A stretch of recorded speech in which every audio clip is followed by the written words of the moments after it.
Hello, babies! Muito bem, iniciamos então mais uma aula do módulo 18. Essa é a nossa segunda aula sobre as doenças causadas por vermes. Lembrando que esta é uma aula para os alunos do 7º ano do ensino fundamental. Eu sou a professora Margola, essa é uma aula da disciplina de ciências. E nesta aula 2 nós vamos abordar a teníase e cisticercose. Bem, começando então um pouquinho nessa abordagem, falando sobre a questão da teníase e da cisticercose. Primeiro, na aula passada a gente falou sobre a esquistossomose, uma doença causada por plateumintos. Aqui, a teníase, ela também é uma doença causada por plateumintos. E a teníase ela é uma doença causada por vermes que são conhecidos como tênias ou solitárias. Esse nome solitárias se dá porque este indivíduo ele tende a viver sozinho no seu hospedeiro definitivo. Em geral é apenas uma única tênia que está ali presente no seu hospedeiro definitivo. Então por isso o nome solitário, ou apenas tênia também. O corpo deste indivíduo, ele é em forma de fita. Aqui a gente tem uma representação de uma tênia na sua fase adulta. Então vejam que é um indivíduo bem comprido, tá? Tem esse corpo alongado e é em forma de fita. E também, por ser um plateuminto, claro, tem o seu corpinho achatado. Longo, achatado, uma coisa muito importante aqui. O corpo é segmentado. Tá vendo que aqui nós temos várias partes, divisões no corpo deste indivíduo? Bom, essas divisões é o que a gente vai chamar então de segmentos ou proglótides. Essas proglótides, elas são formadas por um conjunto de órgãos reprodutivos, ou seja, nós temos órgão reprodutor masculino e órgão reprodutor feminino. Em cada proglótide dessa, olha que interessante, em cada partezinha dessa daqui, em cada segmento, nós vamos ter a presença do órgão reprodutor masculino e do órgão reprodutor feminino.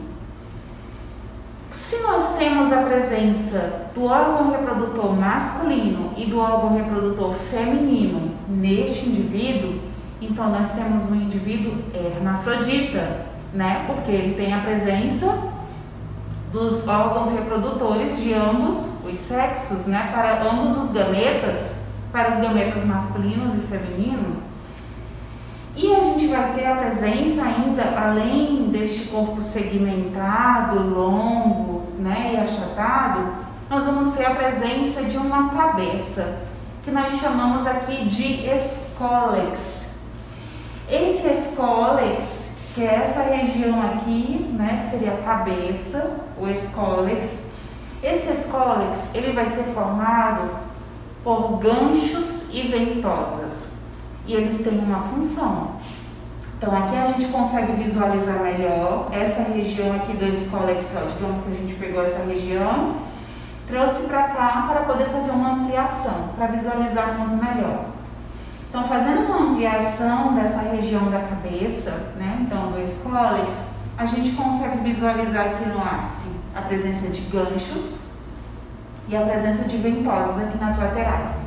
Aqui também é um escólex, mas aqui nós temos duas espécies, dois tipos de tênias diferentes, a tênia solium e a tênia saginata.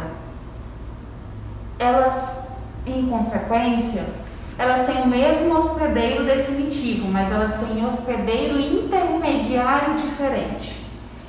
Lembrem que na aula anterior, quando a gente falava de hospedeiro intermediário, nós comentamos que este hospedeiro intermediário é como se fosse aquele indivíduo onde o verme ele vai passar uma temporada. Então, enquanto eu não encontro aquele indivíduo, aquele organismo onde eu vou fazer morada por longo tempo, né, morada definitiva, eu vou passar um tempo aqui, então vou me abrigar um tempinho nesse lugar. Só que esse lugar é também um indivíduo, que é o que a gente vai chamar de intermediário. Então é um indivíduo que vai oferecer condições para que este verme possa passar por um processo de desenvolvimento ou possa passar por um período de sobrevivência por um determinado tempo. Aqui no caso, a Taenia solium, ela vai ter como hospedeiro intermediário o porco. E a Taenia saginata vai ter como hospedeiro intermediário o boi, certo? E o hospedeiro definitivo vai ser o homem. O Scolex é diferente. Na Taenia solium, a gente vai ter a presença de ganchos e de ventosas. Na Taenia saginata, a gente vai ter a presença principalmente de ventosas. Praticamente a gente não visualiza aqui a presença de ganchos aqui no ápice. Aqui a gente vai ter a presença de uma outra ventosa, tá?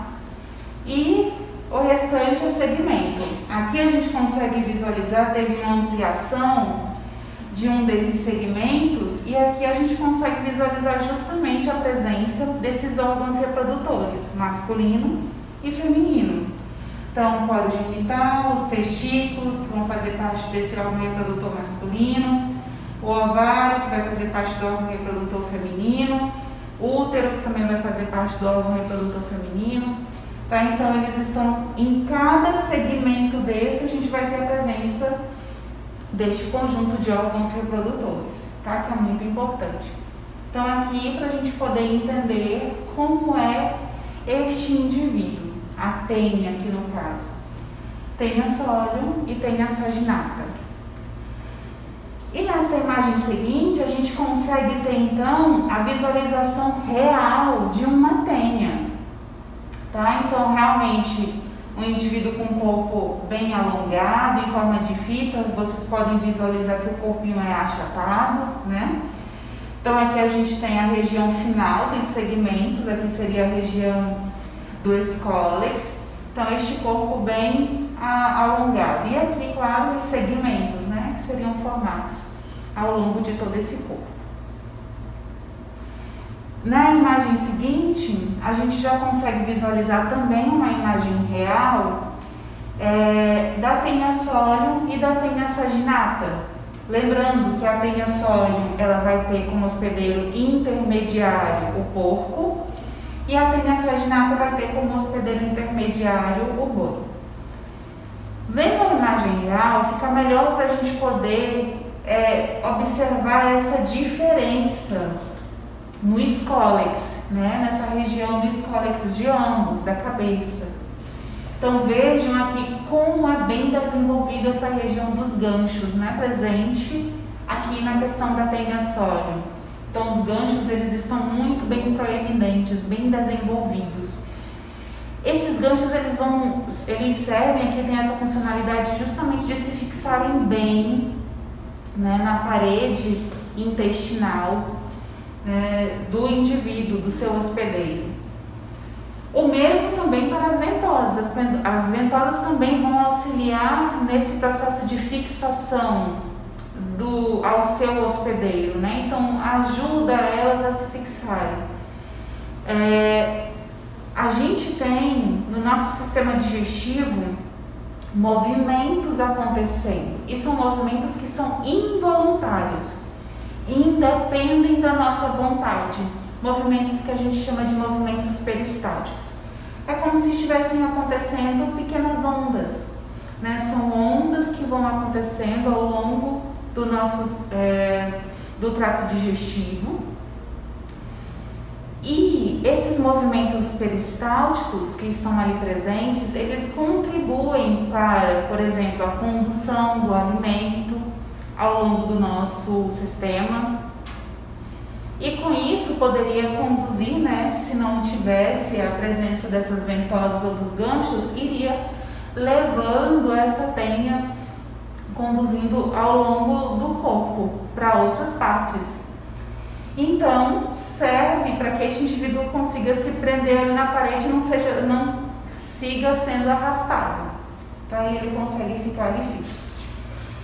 Olhando aqui para essa tenha saginata, a gente consegue observar que aqui nas ventosas tem alguns ganchinhos, mas eles são muito pequenininhos, diferente desses ganchos que tem aqui na tenha sólio. São ganchos menores, eles são pequenininhos e eles estão presentes aqui dentro dessas ventosas, diferente dessas ventosas aqui, né? Então a gente tem uma diferença nessa estrutura entre elas. Para lembrar, quem tem hospedeiro, quem é o hospedeiro da tenha sólio, da tenha saginata, nossa, professora, é muito confuso. Pensa assim. Bom, nós temos dois hospedeiros intermediários, o porco e o boi. O boi é maior em tamanho, o boi é maior do que o porco, não é? O boi em tamanho é maior do que o porco é menor, é pequeno. É um indivíduo que é pequeno, o porco é maior do que ele. Se a gente olhar aqui para o nome, tenha sólium, tenha saginata, sólium é um nome que é menor do que saginata. Então, sólium, porco. Saginata, boi. Então, tenha saginata pertence ao hospedeiro intermediário que tem a estrutura corporal maior, que é o boi. Taenha sólium é o nome da taenha, é o nome da tenha que tem como hospedeiro intermediário aquele que tem a estrutura corporal menor, que é o porco, tá bom? E aí fica mais fácil para a gente poder lembrar pensando desta forma. E nós chegamos então na questão do ciclo, da teníase. Lembra que aqui a gente fala da teníase e da cisticercose. Ambas são causadas pela tenha. Agora, uma diferença. Só antes aqui da gente falar do ciclo. A teníase é causada tanto pela taenha sólium quanto pela taenha saginata. A cisticercose, que nós vamos falar logo depois de comentar aqui sobre esse ciclo, a cisticercose, ela é causada apenas pela taenha sólium, tá? De novo, teníase, ela é causada pela taenha sólium e pela taenha saginata. Cisticercose vai ser causada apenas pela taenha sólium, que vai ter como hospedeiro intermediário o porco, ok?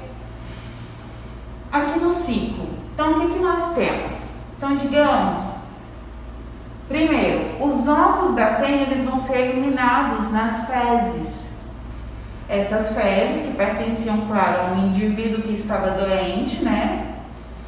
E aí pode, claro, essas fezes onde estavam presentes os ovos, pode contaminar solo, água e alguns alimentos. Aí, digamos, aqui a gente vai apresentar o ciclo da taenha sólium, mas esse ciclo ele é semelhante para a taenha saginata. Aí, digamos que o porco estava ali próximo, estava se alimentando, por acidente se alimentou comeu algum alimento que estava contaminado com os ovos da tenha. Esses ovos que foram ingeridos pelo porco, eles vão se transformar em larvas dentro agora do corpinho do porco. Eles vão se transformar em larvas. Essas larvas elas vão se alojar nos tecidos, na carne, nos tecidos do porco. Pode acontecer do homem vir a se alimentar da carne desse porco que foi onde a gente vai ter a presença dessas larvas que estavam alojadas aqui na carne do porco. Então, digamos que o homem vai ingerir a carne deste porco. Como que pode acontecer desse homem vir além dele se alimentar, ele vir a ser então contaminado e a ter a presença da tênia? Bom, quando ele se alimenta dessa carne que estava contaminada, primeiro que para essa carne, ele precisa consumir essa carne ou ela crua ou mal cozida, ou mal passada, mal assada, né? Porque aí esses ovos, então, eles não foram, ou as larvas, elas não morreram, então elas ainda estão vivas e aí ele vai acabar ingerindo. Então, o que acontece muito, tem muitas pessoas que gostam de se alimentar dessa carne mal passada, digamos assim. Então, ele vai lá, vai ingerir essa carne mal cozida, que está contaminada. Essa larva da tênia vai se alojar, vai passar por todo o seu sistema digestivo, vai se alojar no intestino deste homem, e lá no intestino deste homem, essa larva, ela vai se desenvolver até chegar na sua forma adulta, causando então a teníase. O indivíduo adulto, aqui no caso, né, ele vai viver sozinho, e aí, claro, ele pode, depois deste indivíduo já adulto, ele pode ir liberando outros ovos ao longo nas suas fezes e pode depois ir contaminando outras pessoas, se outras pessoas se alimentarem também ou de carne de porco mal cozida ou de carne de boi mal cozida e que estava contaminada. Mas a gente pode ter também isoteníase. Pode acontecer também a cisticercose. A cisticercose é diferente. Na cisticercose, o que pode acontecer é do homem ele se alimentar dos ovos propriamente ditos, né? De algum alimento que estava com a presença dos ovos. Lembra que antes o porco ingeriu algum alimento com a presença dos ovos, esses ovos se transformaram em larvas e o homem comeu a carne com a presença de larvas, e essas larvas se transformaram em teníase. Para a cisticercose, o homem ele precisa ingerir algum alimento com a presença dos ovos. Esses ovos, eles podem se alojar em alguns órgãos do corpo do homem, como cérebro, coração.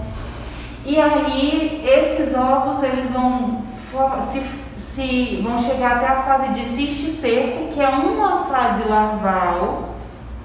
E esse cisticerco, ele fica ali, se desenvolve, chega somente nessa fase cisticerco. E esse cisticerco, ele ocupa a parte de músculos, de órgãos neste homem, e aí a gente vai ter a presença da cisticercose.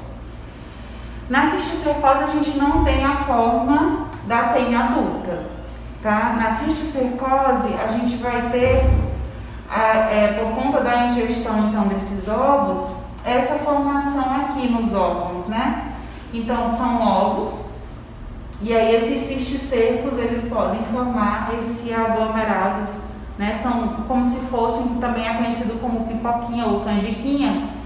Então, várias bolinhas.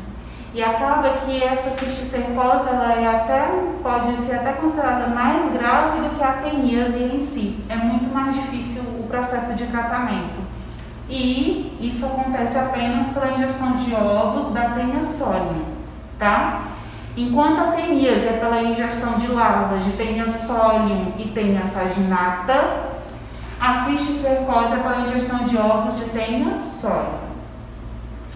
O processo de transmissão se dá da teníase, então, pela ingestão do cisticerco, dos ovos que vão se transformar na forma adulta do verme, no interior do intestino, do hospedeiro definitivo, e a cisticercose pela ingestão dos ovos, que podem se alojar em músculos e órgãos, no caso, no corpo do seu hospedeiro. Medidas preventivas: saneamento básico, evitar de se alimentar de alimentos mal cozidos.